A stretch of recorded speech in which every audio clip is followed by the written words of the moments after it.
के शुक्ल पक्ष एकादशी का एक कथा सुनाई। इस एकादशी का नाम तथा इसकी विधि क्या है सो आप सब विस्तार मुझे समझाइए। तो श्री मधुसूदन बोले कि हे राजन, अब आप शांतिपूर्वक सावन माह के शुक्ल पक्ष एकादशी की कथा सुनिए।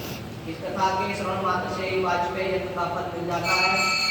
द्वापर युग के प्रारंभ में महेश्वती नाम की नगरी में महिषी नाम का एक राजा पुत्रहीन था। वह सदैव चिंताग्रस्त रहता था।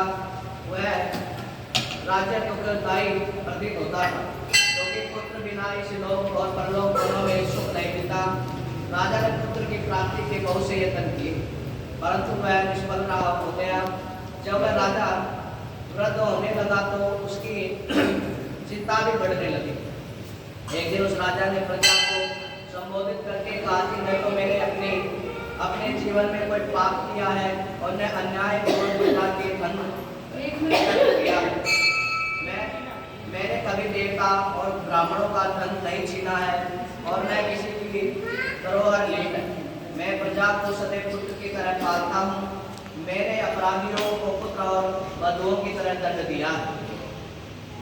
मैंने कभी किसी से राग द्वेष नहीं किया, सबको समान माना है। इस प्रकार राज्य करने पर इस समय महादुख पा रहा हूँ। तो क्या कारण है मेरे कुछ भी समझ में नहीं आता। राजा महिषी से बात को विचारने के लिए मंत्रीगण आदि वन हो गए। वहाँ वन में जाकर उन्होंने बड़े बड़े मुनियों के दर्शन किए। उस स्थान पर वयोवृद्ध और धर्म के ज्ञाता महर्षि लोमस के पास गए। उन सबने जाकर महर्षि को यथा योग्य प्रणाम किया और उनके सम्मुख बैठ गए। उन्होंने विनय करने लगे कि हे देव, हमारे अहोभाग्य है कि हमें आपके दर्शन हुए। इस पर लोमस ऋषि बोले कि हे ब्राह्मणों, आप लोगों की विनय तथा आपके सद्व्यवहार से मैं अत्यंत प्रसन्न हूँ। अब आप मुझे अपने आने का कारण बताइए। मैं आपके कार्य को अपनी शक्ति के अनुसार अवश्य ही पूरा करूँगा, क्योंकि हमारा शरीर भी परोपकार के लिए बना है। इसमें किंचित मात्र भी संदेह नहीं है।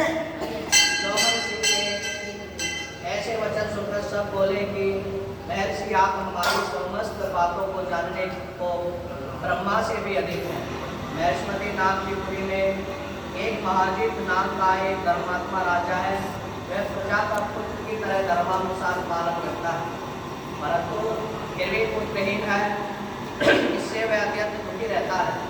हम लोग उस राजा की प्रजा हैं, क्योंकि प्रजा का कर्तव्य है कि राजा के सुख में सुख माने और राजा के दुख में दुख माने।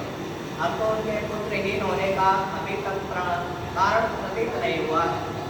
अब जब से आपके दर्शन हुए हैं, हमको पूर्ण रूप से विश्वास है कि हमारा कष्ट अवश्य दूर हो जाएगा। अतः आप हमको प्रजा के पुत्र और राजा के पुत्र होने का उपाय बताइए। इस पर लोमस ऋषि ने एक क्षण के लिए नेत्र बंद किए और राजा के पूर्वजनों का विचार करने लगे। विचार करके बोले कि हे ब्राह्मणों, यही राजा पिछले जन्म में अत्यंत निर्धन तथा बुरे कर्म किया करता था। एक गांव से दूसरे गांव को घुमा करता था। एक दिन ज्येष्ठ मास के शुक्ल पक्ष की द्वादशी के दिन, जो कि 2 दिन से भूख तथा दोपहर के समय एक जलाशय पर पानी पीने आई। गाय उसी समय की प्यासी गौ जल पी रही थी। राजा ने उसको प्यासी हटा दिया और स्वयं जल पीने लगा। ये ब्राह्मणों, इसलिए राजा को यह दुख भोगने पड़े हैं।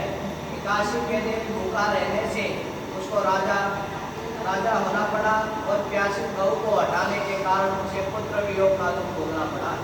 इस पर सब लोग बोले कि हे महर्षि, शास्त्रों में ऐसा लिखा है कि पुण्य के से पाप नष्ट हो जाते हैं। इसलिए कृपा करके आप राजा के पूर्व जन्म के पाप नष्ट होने का उपाय बताइए, क्योंकि इस पाप के क्षय होने से पुत्र रतन की प्राप्ति होगी। ब्राह्मणों के ऐसे वचनों को सुनकर लोमस ऋषि बोले कि हे ब्राह्मणों, यदि सावन माह की शुक्ल पक्ष की पुत्रता एकादशी को तुम सब लोग व्रत करो और रात्रि को जागरण करो और उस व्रत का फल राजा को प्रदान कर दो, तो उसे राजा को पुत्र रतन पैदा हो। मंत्रियों सहित समस्त प्रजा महर्षि लोमस ऋषि के वाक्यानुसार प्रसन्नतापूर्वक अपने घर को वापस आई। उन सब लोगों ने सावन मास की शुक्ल पक्ष की पुत्रदा एकादशी को लोमस ऋषि की आज्ञा अनुसार विधि पूर्वक व्रत किया और द्वादशी को उसका फल राजा को दिया। उस पुण्य के प्रभाव से रानी ने गर्भ धारण किया और 9 महीने के पश्चात उसके एक अत्यंत तेजस्वी पुत्र रतन उत्पन्न हुआ। ये राजा इसलिए इसे काशी का नाम पुत्रता पड़ा। जो मनुष्य पुत्र रतन को प्राप्त करना चाहते हैं उन्हें इस काशी का विधि पूर्वक व्रत करना चाहिए। इस व्रत के प्रभाव से इस लोक में सुख और परलोक में स्वर्ग मिल जाता है। बोले काशी माता देवी शरणागति। ओम बदा एकादशी, ओम मोक्षदा एकादशी, ओम सफलदा एकादशी, ओम पुत्रदा एकादशी, ओम शक्तिला एकादशी, ओम जया एकादशी, ओम विजया एकादशी, ओम आमल एकादशी, ओम पाप मोचन एकादशी, ओम कामदा एकादशी, ओम वरोधन एकादशी, ओम मोहन एकादशी, ओम आपरा एकादशी, ओम निर्जला एकादशी, ओम योगिनी एकादशी, ओम देवसेन एकादशी, ओम कामदा एकादशी, ओम सुंदरता एकादशी, ओम अजय एकादशी, ओम प्रवर्तन एकादशी, ओम इंद्रा एकादशी, ओम पाशा कुशा एकादशी,